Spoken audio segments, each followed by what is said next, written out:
And welcome back, everybody, to another edition of Tobs Talk. I'm Jake Donnelly, and Tobs Talk is presented by Thomas & Ferris right here on Greenlight Channel 2. It was the best of times, it was the worst of times. Then it was the worst of times, then the times got pretty good, and then the times got really, really bad. That seems like an inconsistent opening. Well, it's because the Tobs have been playing fairly inconsistent as of late. They stand 9-8 on the season after a 3-game series against the Wilmington Sharks. The Tobs ended up dropping 2 out of those 3 games. The first game was a doubleheader on Saturday.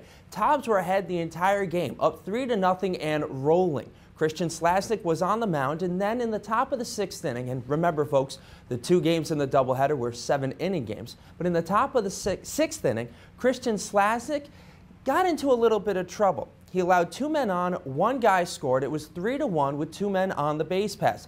That's when Rich Billings, who was acting as head coach for the Tobs, decided to call in the bullpen in the person of Braden Bristow. Bristow's prior appearance was not a good one. It was a start in which he didn't get out of the 1st inning, and in this bullpen appearance, he was unable to get a single out. He ended up allowing 2 inherited runners to score. By the time he left the game, it was 3-3. Then Billings called on John Allen, and John Allen was equally ineffective. He ended up hitting a batter with the bases loaded, then walking a batter with the bases loaded. He threw 8 pitches. They were all balls. The Tobs ended up losing the game 5-3, unable to mount a comeback against the Wilmington Sharks' wonderful closer, Kyler Stout, who now has 5 saves on the season. So things started off well for the Tobs in that game, and then they didn't go so well. Then, in the second game of the doubleheader, things didn't start off all that well for the Tobs, and they were down 3-2 going into the 4th inning, and that's when the Tobs really turned things around.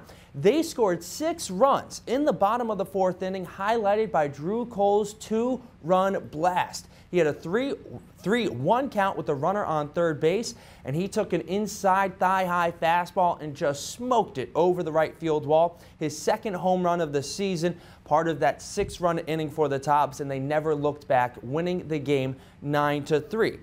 Then the Tobs went to Wilmington to visit the Shark Tank, and things started out pretty well for the Tobs as they had a 1-0 lead in the top of the 2nd inning as Taylor Nichols led off with a double, and then Ben Schmucker on a very odd play dropped a bunt down the 3rd baseline. The Tobs lead the CPL in sacrifice bunts, so that's not all that odd, but it was such a good bunt that the 3rd baseman for the Sharks fielded it with the bare hand as the catcher was coming up the 3rd base line.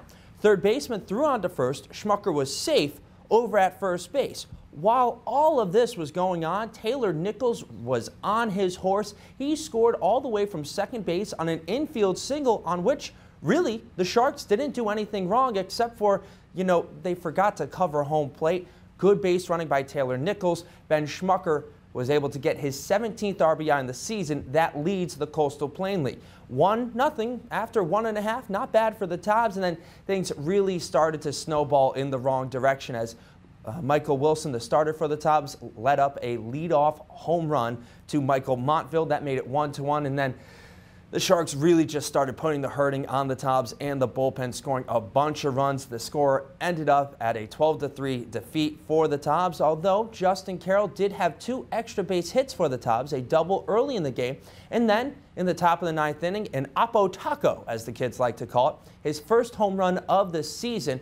Tobs really starting to get that power game going. So a good thing for Carroll, who maybe hadn't been batting all that well for the Tobs. But the Tobs stand at 9-8 after the 3-game series against the Wilmington Sharks, and we'll see if they can turn things around as they have 2 games here at home at historic Fleming Stadium, first against the Morehead City Marlins and then against the Edenton Steamers, who lead the East Division of the Coastal Plain League. Tonight's game against the Morehead City Marlins is going to be our Bojangles gift card giveaway night, so if you like yourself some chicken and biscuits, make sure you head out to historic Fleming, and it will also be our bang for your buck night where a bunch of stuff on the menu will be just $1. When we come back, we will have representative from Bojangles and the Tands Corporation, Ken Hart. So don't go anywhere, folks, especially if you like those chicken and biscuits. You're listening to Tobs Talk, presented by Thomas & Ferris, right here on Greenlight Channel 2. Welcome back, everybody, to Tobs Talk, presented by Thomas and Ferris, right here on Greenlight Channel 2. I'm Jake Donnelly. Joining me now is Ken Hart, Area Supervisor for the Bojangles Tands Corporation. Ken, thank you for coming in this morning. My pleasure. And as an Area Supervisor, what is it exactly that you do? Well, I'm in charge of 5 restaurants. We have 5 unit directors who take care of the day-to-day operations of the restaurant. My job is just to make sure they have the support and the tools they need to be successful. And we mentioned just a couple of moments ago off air, the reason that you joined the Bojangles Tands Corporation is a fairly simple one? Very simple. It's chicken and biscuits. We got some of the fantastic, best chicken in the world, as far as I'm concerned. That's awesome. And how do you guys give back as a corporation to the community, like communities like Wilson? We have several things. Basically, we have share nights for schools, nonprofit organizations where they come in and from the hours of 5 to 8, for every 25 transactions that we do, we give $50 to the organization. We have car washes, we have football nights, you know, we go to the stadium and take the chicken, you know, so. Yeah, and okay, here's the really big question I think most people are interested in. What is your favorite item on the menu? It depends on what month it is. This month, this month is dirty rice. I think last month was pintos, so I sort of like. So, and also it depends on what mood you're in on that particular day. Yeah. How often would you say you actually get to eat some Bojangles fare? Oh my God, yes, quite a bit, almost every day. We do a showboat inspection where I have to go in and taste the food for quality, you know, appearance and, you know, temperature. So this is a really tough life you lead from time to time. Very tough, because I put on some pounds here and there every once in a while. And okay, so you put on some pounds eating the Bojangles, and maybe you don't get out and exercise as much as you used to. And you used to exercise quite a great deal in your past life. Oh yeah, back in the day, military. Military, and you were what exactly? I was a drill sergeant. That's what I retired as. I was 82nd Airborne. I did a little bit of field artillery. I was over in Germany for a couple of years. I enjoyed that. Do you see any of that experience with the Army working its way into your life with Bojangles? Discipline. That is the key word. You got to have discipline. Not necessarily too much discipline towards the employees, because we want them to succeed also. But I got to be disciplined towards them and myself to make sure that I'm riding around doing what I'm supposed to do. And are there 21 people where maybe you're not as you're not showing off that discipline as much? 21, let's say, grandchildren that you have? Yeah. No, I don't show no discipline to them. That's my wife's thing. I just spoil them rotten. That's great grandfathering right there. How do you even remember 21 grandchildren? How do you remember all those names? Well, I got And I'm not going to ask you to name them all. Thank you. I got 2 hands and 10 fingers and 10 toes, and you know, I have to 1, 2, 3. I usually have my kids, and I go by which kid have who. You know, I'm not stupid now. It's a pretty smart way to remember, and they're not all coming one at a time in your family either, are they?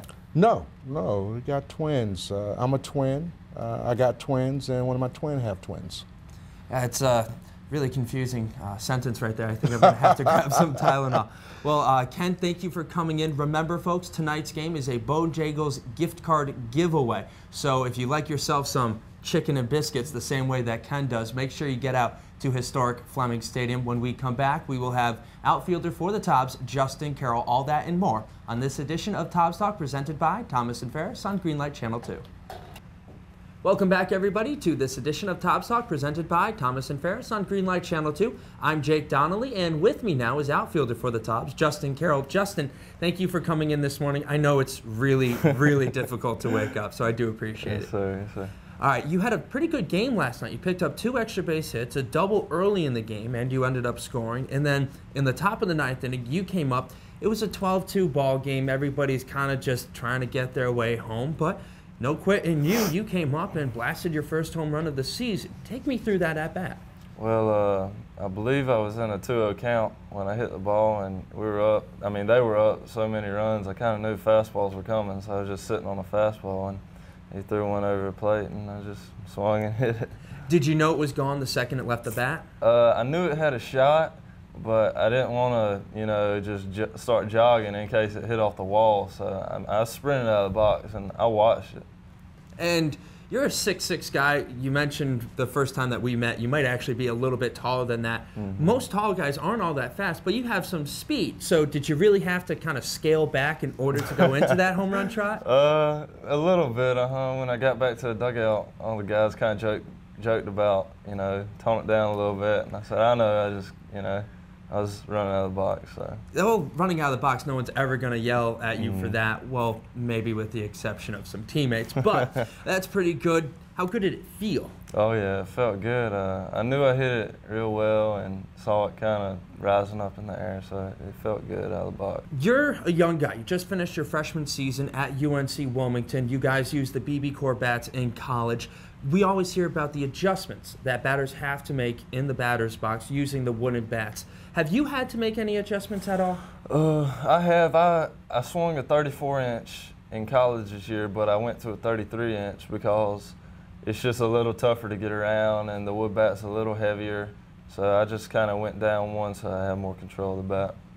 Yep, and most of the time this season, you've been at the bottom of the lineup. Do you feel comfortable in that position? I don't mind it. You see a lot of fastballs down there, and well, you see a little bit of everything, but more fastballs, I would say, than you would see in the 2, 3, 4, 5 holes. So I don't mind it at all. Yet last night was one of your best games of the season, picking up those 2 extra base hits.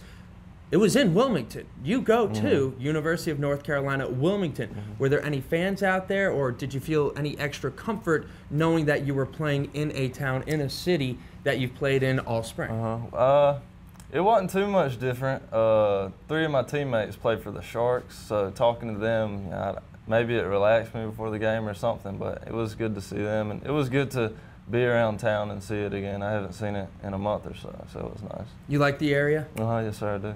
It has that kind of beach feel to it, doesn't it? It does, and it's a city, but it's not too big. It's nice. There are seagulls all over the place at the Shark Tank. Are those distracting in the outfield?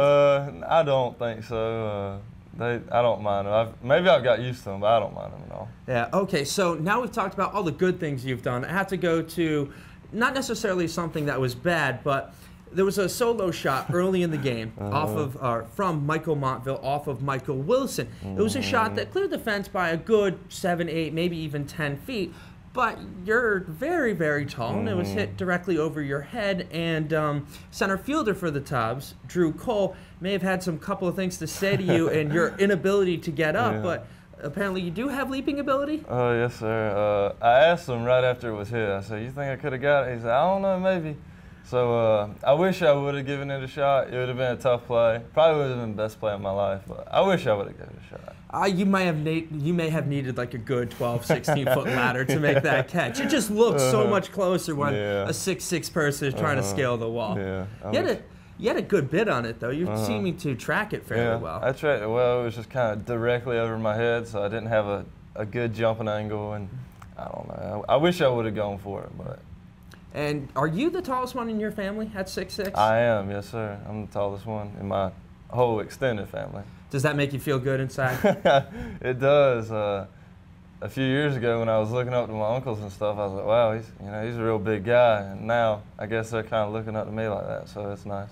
So does it make you feel any better being one of 3 children that you now are the tallest one? My brother, he's 6, 7 years older than me, so he used to beat me up and tear me up. But now I'm really appreciative that he did that. Kind of made me a tougher athlete and a better person too. Well, no more tearing it up out of your brother, but Justin Carroll tearing it up on the field as of late. Thank you for coming in this morning. Thank you. All right, when we come back, we'll wrap up this edition of Tobs Talk presented by Thomas & Ferris right here on Greenlight Channel 2. Welcome back, everybody, to this edition of Tobs Talk. I'm Jake Donnelly, and Tobs Talk is presented by Thomas and Ferris right here on Greenlight Channel 2. Well, I'd like to say thank you to everybody who came in. Ken Hart, the area supervisor for the Bojangles Tands Corporation, as well as Justin Carroll, the outfielder for the Wilson Tobs, who had 2 extra base hits in last night's game against the Wilmington Sharks. Tonight's game is against the Morehead City Marlins. The Marlins are at the basement of the East Division in the Coastal Plain League, and we'll see if the Tobs can get back to their winning ways. The Tobs sit at 9-8 on the season. Tonight's game is a Bojangles gift card giveaway night. So if, like Ken Hart, you like yourself some chicken and biscuits, which may or may not be a little bit spicy, make sure you come out to historic Fleming Stadium to try to get one of those gift cards. Also, Ken told me right after we finished that segment that Bojangles Corporation is going to bring out some of that spicy chicken, so make sure you really do make your way out to historic Fleming Stadium. Tonight is also Bang for Your Buck night, where a good list of things on the Tobs menu are going to be just $1, or as they say in real person talk, $1. All right, folks. Well, tonight's game, Morehead City Marlins, 7:05 start. Gates open at 6 o'clock. It's the first of 2 games on this 2-game homestand tomorrow night. It is going to be against the Edenton Steamers, so the Tobs go from the bottom of the East Division in the Coastal Plain League to the top, and the Tobs looking to make it 10-8 tonight against the Morehead City Marlins. This has been another edition of Tobs Talk presented by Thomas and Ferris right here on Greenlight Channel 2. I'm Jake Donnelly saying we'll see you at Fleming.